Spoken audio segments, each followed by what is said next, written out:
Greetings, जय हिंद। मैं हूं कपिल शर्मा आपके अपने चैनल जॉब प्रॉमिस पे। और लगभग 2 महीने के बाद में हम एक ये वीडियो शूट कर रहे हैं। और मुझे लग रहा है कि जो पिछले हमने ट्रांसलेशन का जो बैच था, एसएससी जीएसटी ट्रांसलेशन के बैच के बाद और उसके जो इंटरव्यू थे उसके बाद में काफ़ी लंबा गैप रहा है।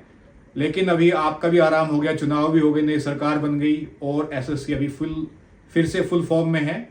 और आने वाले 1 महीने में अभी से ऑलरेडी शुरू हो गया है। एसएससी का जो मूड है, वो जो वैकेंसीज है उनको फटाफट लेके आने का और जो प्रक्रिया है उसको आगे बढ़ाने का है। और आप सब लोगों को पता भी होगा, और जिनको नहीं पता है, ऑलरेडी एसएससी सीजीएल 2024 के फॉर्म्स आ चुके हैं और उसकी लास्ट डेट 24 जुलाई है। एसएससी सीजीएल एक बहुत ही प्रीमियम एग्ज़ाम है और जो भी ग्रेजुएट कैंडिडेट्स होते हैं वो उसके लिए एलिजिबल होते हैं। और इस बार जो वैकेंसीज हैं उसको भी अच्छे नंबर्स के रूप में देखा जा रहा है।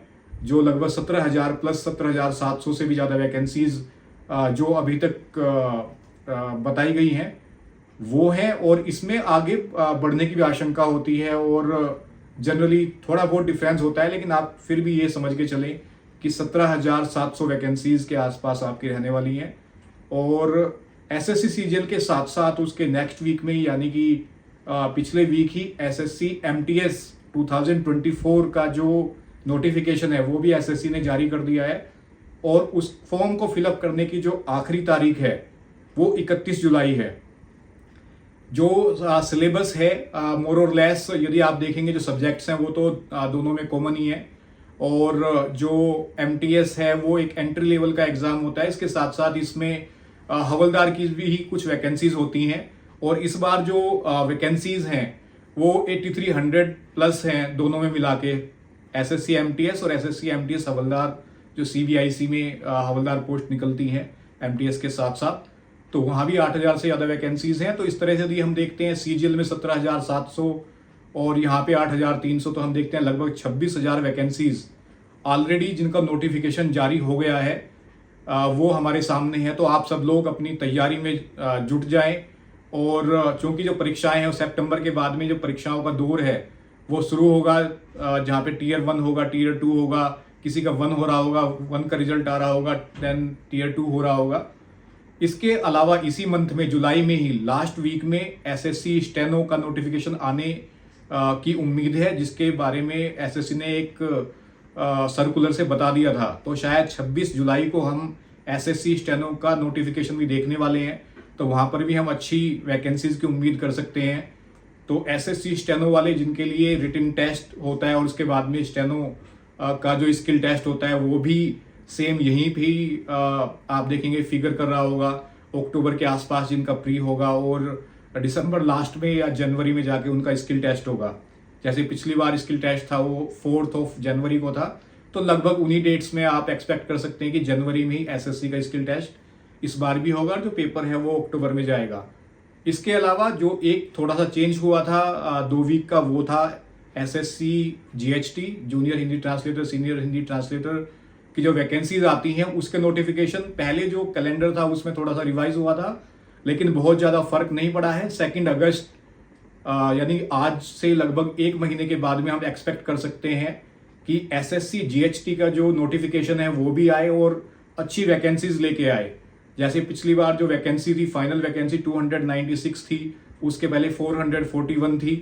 तो पिछली बार लग रहा था कि 441 आने के बाद 296 वैकेंसी अच्छी वैकेंसीज के रूप में आई थी। तो हम उम्मीद करते हैं इस बार जो वैकेंसी होंगी वो अच्छी होंगी। और एसएससी ट्रांसलेटर के लिए जो उन्होंने बताया था अपने कैलेंडर में, तो लाइकली 22 अगस्त कट ऑफ डेट रहेगी फॉर्म फिलअप करने के लिए। यहाँ पे एक थोड़ा सा इशू जो हो सकता है वो रहेगा पीजीडीटी कैंडिडेट्स के लिए। इग्नू पीजीडीटी कैंडिडेट्स जिन्होंने इस बार परीक्षा दी है उनके लिए हो सकता है उनका रिजल्ट जो है उनको तंग करे, क्योंकि यदि उनका रिजल्ट 22 अगस्त तक आ जाता है, जो अभी के हिसाब से नोटिफिकेशन की कट ऑफ डेट है, तो वो उसके लिए एलिजिबल होंगे। अदरवाइज उनको 1 साल वेट करना पड़ेगा, जो एक लंबा वेट है।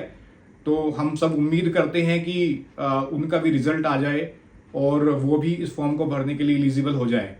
और जो पीजीडीटी कैंडिडेट्स हैं जिन्होंने अभी एग्जाम दिया है, लास्ट वीक ही उनके एग्जाम खत्म हुए हैं, और जिनके पास में पोस्ट ग्रेजुएशन कंप्लीट हो चुकी है, यानी कि पूरी तरह से एलिजिबल हो जाएंगे यदि उनका पीजीडीटी कंप्लीट होता है, तो मैं उनसे गुजारिश करता हूं कि वो इग्नू को लिखें, भले ही वो ईमेल के माध्यम से लिखें, टेलीफोन के माध्यम से जुड़े उनसे।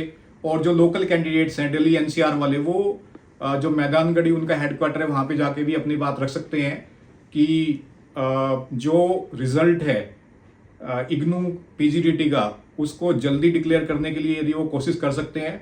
मुझे याद है जो पिछली बार जो कैंडिडेट्स थे उन्होंने काफ़ी कोशिशें की थी, ईमेल लिखे गए थे और उसके बाद रिजल्ट टाइमली आ गया था। 12 सितंबर कट ऑफ डेट थी, उसके पहले रिजल्ट उन्होंने डिक्लेयर कर दिया था।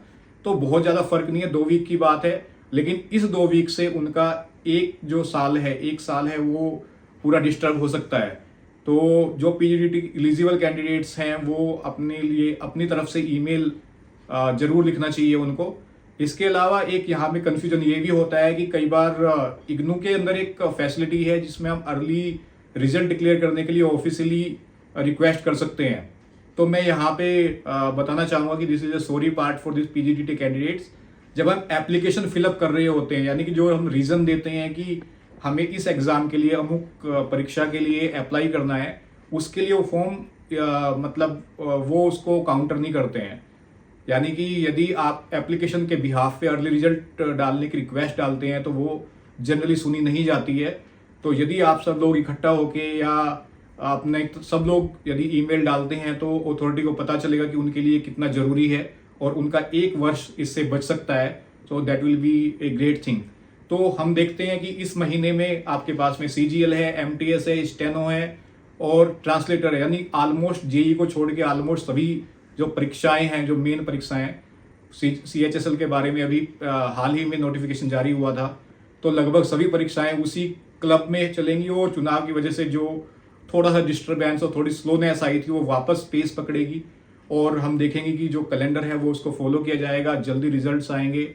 और जो पहले होता था वो शायद बीते दिनों की बातें हो गई हैं, जहाँ पे हम बात कर रहे हैं कि पिछले 2-2 साल में रिजल्ट आते थे, तो अभी वो वाली बात नहीं है, 1 साल के अंदर ज्वाइनिंग भी होके ख़त्म हो जा रही हैं। So that is really on a pace side. और मैं उम्मीद करता हूं कि आप सब लोग जिस भी एग्ज़ाम के लिए एलिजिबल हैं उसके लिए अप्लाई करें, तैयारी करें, क्योंकि आप लगभग 26,000 वैकेंसी तो ऑलरेडी डिक्लेयर हो चुकी हैं और आगे आने वाली जो वैकेंसी हैं उनको लेके आप ये नंबर्स और भी बढ़ेगा।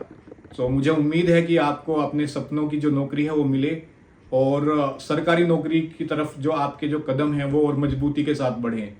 तो इन शब्दों के साथ में मैं आज अपनी वाणी को विराम देता हूँ। फिर नई वीडियो के साथ में, नई जानकारी के साथ में फिर मिलेंगे।